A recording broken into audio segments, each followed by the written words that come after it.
indeed. Now, to billionaires. Japan's got one or two of those. The G20 group of the world's most powerful countries, well, it's exploring plans for a global minimum tax on the world's 3,000 billionaires, aiming to end a race to the bottom that's enabled the super rich to pay less than the rest of the population. Less on average, of course. Now, leaders gathering in Sao Paulo, Brazil, for a key G20 meeting, well, they're preparing to discuss an internationally agreed backstop on the taxation of these wealthy individuals, following increased global cooperation to try and tackle this tax avoidance. So I brought together Phil White, member of the Patriotic Millionaires UK, and Jonathan Davis, economist and wealth advisor, and author of the Boom and Bust Report. I began by asking Phil what he made of these plans. I'm a member of Patriotic Millionaires UK. We've been campaigning for this for some time.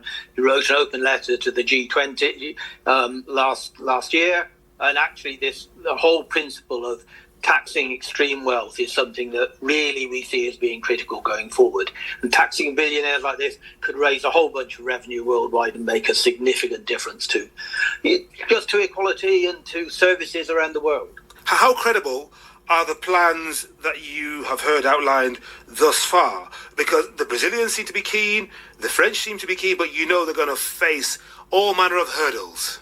Well, it's early days, and the proposal on corporation tax, I think, took 10 years in the end. We'd like to see this happen a lot quicker. But I'm pretty confident it's coming down the track. I think it's just a matter of timing, to be honest. And, we see both internationally and in this country, we see taxes on extreme wealth just becoming more of an issue and becoming more on the agenda and people accepting that. So absolutely, I think this is going to happen. Jonathan Davis, you're a wealth manager. You look after the finances of high net worth individuals. Perhaps you even look after a billionaire or two. What will they make of this if it's coming down the track, as Phil says? I'm not going to speak for my clients. I'll tell you what I will be telling my clients if they ask. I'll be saying this is the kind of thing we've heard for nearly 2 centuries. Started off by a guy called Karl Marx, who had, following him, we had Mr. Lenin, who did certain nasty things to rich folk, and Chairman Mao and Mussolini and Adolf Hitler, and socialists right across the world and throughout the last couple of centuries. It's unsurprising that the leader of this is Lula in Brazil, who is a known revolutionary communist. So it's useless. It's pointless. Raising taxes has never helped society anywhere in the world, any time in history. So hang on, Jonathan, let me pause you for a second. I travel around the world. I travel to many wealthy countries. I travel to many impoverished countries. And one of the things that impoverished countries have in common is very weak legal systems, very weak tax systems, and it's one in which very wealthy people can get away with paying absolutely nothing, and people further down the food chain say, well, hang on a minute, these people aren't paying anything, why should I? No taxes paid, there are no public services, and it's chaos. Henry, you may or may not know this, but income tax, capital gains tax, inheritance tax, you name it tax, these are not the biggest taxes. The biggest tax in the book is inflation. It's created by politicians, by governments, by the crooked folk that you're effectively talking about in the East, in the third world, in the first developed world, create the inflation by their enormous borrowing, their tremendously awful spending, which creates the inflation, which is what impoverishes the bottom 90%. Inflation is the biggest tax of all. This is not about fairness. This is not about justice and equality. This is about politicians and globalists getting more from the people and also building their power and indeed their wealth. If politicians truly, and if the media truly wants to help the bottom 90%, then politicians need to slow down their borrowing. They need to slash indeed their borrowing and slash their spending. Thus we will get deflation. Thus the bottom 90% will be more prosperous. All right. Phil, how would you respond to that? I think that's a little monologue has made me smile more than the original announcement. This isn't about politics. This is about money. And, I'm not sure that would Jonathan really want to scrap the NHS, which is where we go with lower taxes. Actually, if we talk to people in the country, and there's been a lot of polling on this, 2/3, 3/4 of people in the country actually want taxes to stay the same or rise, because what they want is better public services. They want that GP appointment to happen without sitting in a queue at 8 o'clock in the morning and being told it's 3 weeks hence. But are they going to get more tax? Are they going to get more public money if non-dom status, for example, is abolished, and if millionaires and indeed billionaires find no hiding place, so that if taxes rise on these super wealthy people, they can't flee off to the Caymans or to some other low tax jurisdiction? Well, absolutely. And in which case, governments in those countries that are imposing wealth taxes will see more revenue. And the old argument, which, to be honest, I don't think actually has a lot of credibility about capital flight, just cannot stand anymore. There will be no place to hide. And it is time that the wealthy contributed more to society.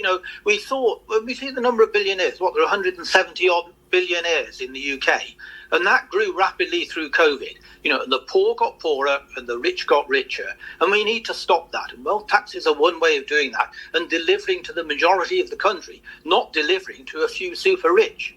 Jonathan, why are you so confident that this will never happen? I mean, the President of the United States got behind this 15% global minimum tax on multinationals. Yeah. It happened in the end. Yeah. And who knows, perhaps with similar heft and unity, some significant players in the G20 will make this happen in a few years' time.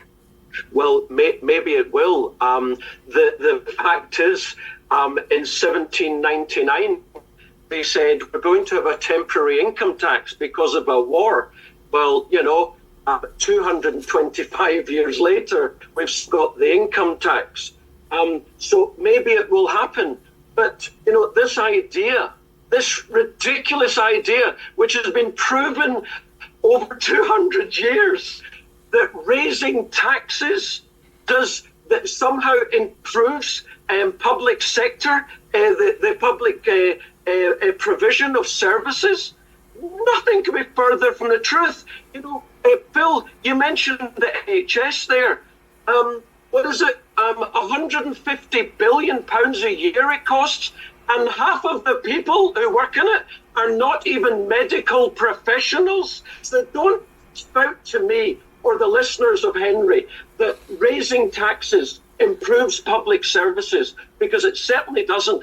And the other thing is, what happened 4 years ago, which brought billionaires into this country and impoverished the bottom 90%. It wasn't because of the taxation system or the economy per se. It's because of political borrowing, spending, and taking inflation by 2022 to the highest level since 1981.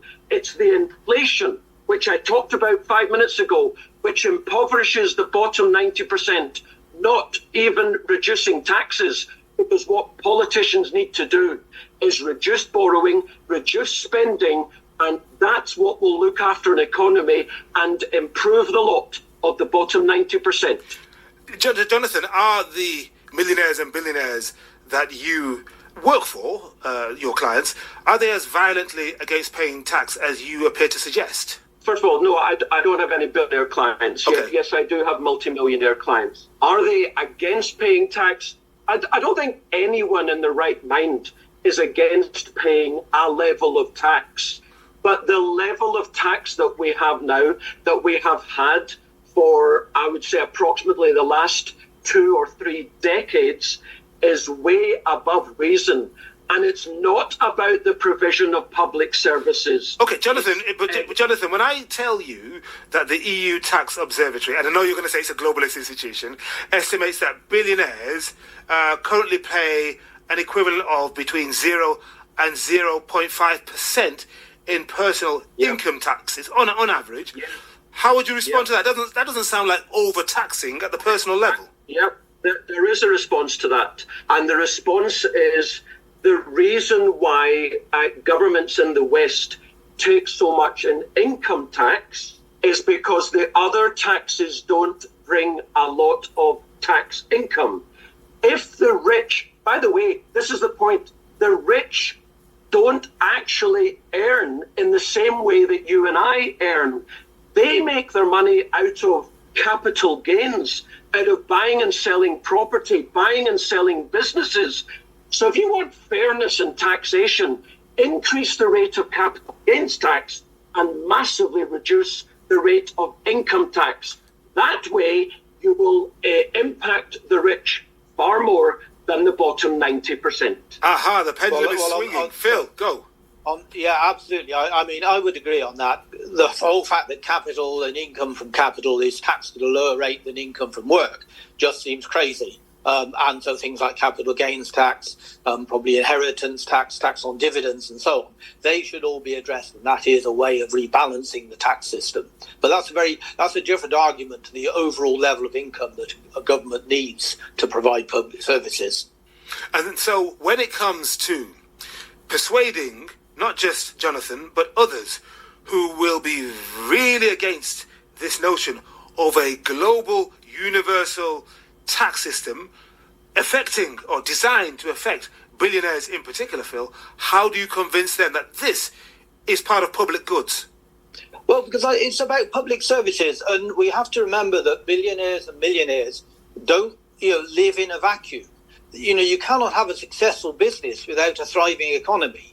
You can't sell products without people being able to afford those. And what we see, for example, what austerity did, amongst other things, was it reduced demand by reducing the people's ability to pay for products. So that affects everybody. So I would say, actually, a developed economy has levels of taxation around, what we see in Europe, what we see in America, and so on. And, those have been developed over decades, hundreds of years, to get to some sort of broad level where things work and we can deliver to people the services they want. And we shouldn't throw that away because we put a lot of time into getting there. Right. And those public services are really important. Okay, closing thought with Jonathan Davis. The Chancellor apparently is minded to do an about-turn on non-dom status, effectively abolishing it. Let's wait and see what he does. What do you think he should do? I think you should stop being a socialist. Anyone listening to this show who hears me saying that a Conservative Chancellor is a socialist, well, if you look at the amount that he, for his government, is borrowing and he, for his government, is spending, there's no other way you could look upon him as other than being a socialist or indeed a communist. And the closer we get to socialism and absolute communism, then we reduce the prosperity of the society and of the economy. I must reiterate the idea, and again, it's proven time and time again, the idea that raising taxes, raises public services, absolute arrant nonsense. I would refer you to the likes of Hong Kong before the Chinese took over, and Singapore, low tax countries, and the most highest per capita level standard of living in the world. What do you make of that? Jonathan Davis, economist and wealth advisor, and Phil White, member of the Patriotic Millionaires UK. I'd love to hear what you have to say, especially if you've been to the likes of Singapore or Hong Kong. Now,